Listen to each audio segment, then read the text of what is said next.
let's look at the pillar of anticipation and the pillar of timing. These are two very important pillars. So firstly, anticipation. Two key methods: futures, emerging issues analysis. What is that? Emerging issues analysis is what is invented by Graham Alter. It's a simple S-curve. On the right-hand side, here's the problems. We usually focus on the problems. The middle are the trends, where there's some quantitative data. Emerging issues says, let's focus on the bottom of the S-curve. These are highly unlikely, but high impact events that could change the trajectory of where we're going. So this is really changing that analysis around the pushes, which could be very much associated with the problem top. Yes. Which holds our focus in the present. So emerging issues are weak signals. So they're things that you can hear but not quite hear, but they could be quite dramatic. You need to be on top of it. So they would obviously potentially have influence and significant shift if they are occurring. Yeah. So for example, 3D printing. What if every home had a 3D printer? Yeah, that's a good example. Or 3D printing of pizza, a 3D printer in your kitchen. Or what if we went from the hierarchy model to the peer-to-peer model? What if there was dramatic climate change where sea level goes up by a meter in Sydney in 2050? So the intention then of the emerging issues method is really then to try and map on how these signals are travelling through time. Well, there's two. One intention is to say what's changing and how do I need to be alert to it. So this type of analysis done in the emerging issue really is about trying to extend our sense of foresight around both not only the present but also the future. Yeah, you're extending the horizons. Normal frameworks are horizon 1, what's happening today. Horizon 2 goes out further. This is horizon 3, thinking 10, 15, 20 years. Clearly every house today won't have a 3D printer, but perhaps by 2025 it could happen. What do I need to do in an organization to make use of that, or if I don't want it, to prevent it? Yes, because I can imagine that most of our focus when it comes to issue analysis keeps us very much located in the present and very sort of in the now, so to speak. So as one trucking company, what happens if everyone has a 3D printer? So then we use the futures wheel. We take the emerging issue and we, on a flip chart, put the issue in the middle. And then we look at first and second order implications. So if every house has a 3D printer, possibility one is, well, trucking goes out of business because everything is being done in-house. That means manufacturing gets hit. What are the implications of that? But someone says, wait a second, 3D printers will still need ingredients. Or we're the ones who ship the 3D printers. That's another alternative. So we're asking, if something occurs, what might happen, what might happen, what might happen? So I would imagine if I'm facilitating this method that it'd be easy to identify the problems at the top of the S-curve. Yeah. Not so hard. I imagine it would be harder to try and find those emerging issues because if there are any weak signals, how do I recognise them? One is you want to always be looking at tons of articles in the newspaper, magazines, the web, saying what's new, what isn't new. That's one idea. Second, there's a whole range of fantastic web services that do that service for you. They present you, here's the latest in robotics, here's the latest in caring, here's the new data on demographics. So to add some robustness to this analysis, I could bring in some environmental scanning results and then try and make sense of it through the emerging issues analysis. So if you were a scientist looking at biosecurity, you'd have a network of people doing scanning, looking for what are the potential new zoonotic diseases that could go from animal to human. So there's some pre-work potentially that would add to this process, but also I can use the subjectivity of who are the opinions in the room at the time and their intelligence. So they could be scanning all the time, or you could have a one-day retreat every year and ask managers, experts, your stakeholders, what's different, what's disruptive coming the next 10, 15 years. Have you observed any adverse reactions to this method from participants? No, people like it. People enjoy thinking, what's next?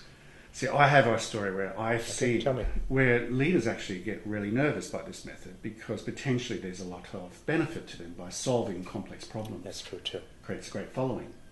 But if I try to mitigate and solve problems before they've emerged, how do I play that role? I do my best to ensure, if you've done the earlier parts, we're here to solve tomorrow's problems today. Now certainly in the process you do get people getting very upset because say suddenly you decide you're insuring, for example, trucks, and now you're moving to a situation, well, we're not going to do that. We're going to actually create new bioinformation systems to monitor the truck drivers so we have safer futures. Now the person in charge of the insurance part suddenly sees, oh my God, this emerging issue is changing the game. Yes. So whatever the example is, those vested to the used future will find it difficult. So the pre-work to make sure everyone's on side, we're going to challenge the established future, we're going to go in different directions. So in one sense, clues and cues come from emerging issues to be able to think of alternatives and adaptations. Yes, definitely. Okay, wonderful. So emerging issues analysis helps us sort of get ahead of that change process. Yes. Alrighty-o. Second method, futures wheel. My understanding is it's really about trying to take a topical issue that is of great concern or focus or interest and then trying to extend our sense of foresight of the consequences. Yes. Is this First and second order consequences, as the example with 3D printing. If we have 3D printers, what are the implications? What are the implications? So this method actually really stimulates or pokes our incentive or motivations for doing foresight work. The challenge with the futures wheel is most people can figure out the first order. So if there's aging population, we know, of course, there'll be more old people. Right. Now, what are the implications of that? That's what we have to figure out. Does it mean change in city design, hospital design? Or does it mean change in school system design, ensuring that retired principals have a way to mentor? Does it mean generational wars? So the future wheel starts to map out the implications of a particular emerging issue, aging, for example, or 3D printers, or climate change. So in some sense, what we're doing, again, is extending our sense of foresight of what the future may be, expanding it and expanding it, and that potentially we can make some reasonable assumptions and forecasts based on this type. It would change your strategy then. For example, if there's artificial meat or 3D printers producing food and you're in the agriculture industry, oh my God, what might it do to agriculture? Mm-hmm. Do we stay the current trajectory, or do we create a niche market? What do we do differently? So this is almost like trying to understand the ripple of change. Yes, beautiful, beautiful. So which then takes me to then the pillar of I timing. like that ripple of change. It's like you throw a rock Yes. in a lake. That's the issue. Where does the ripple go? Ah. So that's beautiful. It's a great way. That's a great way to think of it. And I suppose then, linking now to the pillar of timing. We spoke earlier about this in the introduction, about it understanding patterns and the patterns in change. So the ripple is a pattern. Yes. When we look at timing, I try to keep it quite focused. I say generally our research suggests there's about 4 patterns. There's linear going upwards, cyclical going downwards, pendulum back and forth, and spiral, which has linear plus the past as well. So I ask groups, okay, in your organization, what things are going upwards? Do you think the future will be brighter? Another group would say, what things are cyclical, going downwards? A third could ask, what are the pendulums of my organization? Is it centralization, decentralization, science, or society? So what I'm hearing here is that once people make sense of an emerging issue or an issue through a futures wheel or as a ripple of consequences, then I'm understanding where that might be in a pattern of change. Yes. There's a series of questions I need to ask as a facilitator. Yeah. To be able to make sense or try and interpret what are these implications or consequences. Yeah, the patterning leads to better insight. Ah. What is the deeper pattern in my organization, my country, the planet? And where am I within that? Yes, exactly. Or where is my organization or institution or country?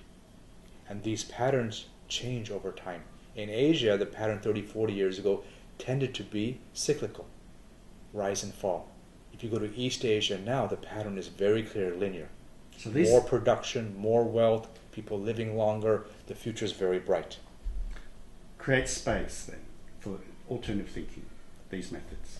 Well, the timing, what it does, it gives you insight into the trajectory, and then you can ask, well, my God, we're going downwards, what do we do differently? So this is not space, it's more about choice. It's choice. Ah. Where is choice? And that leads, of course, to the 4th pillar, deepening, which is, what's my metaphor of choice? Which we'll talk about in the next session. Yes. So, any takeaway or key messages you want to leave with the participants? With mapping the future, see it as a map. Use the futures triangle. What's pulling, what's pushing, what's the weight? With anticipating, always ask yourself, what are the emerging issues? What's new? Right now, emerging issue is a wealthy, unified Africa. Or what are the risks if I do nothing? That's even better. And the third takeaway with the timing of the future is, what is the shape of the future in my organization, in my own life? Do I need to change anything?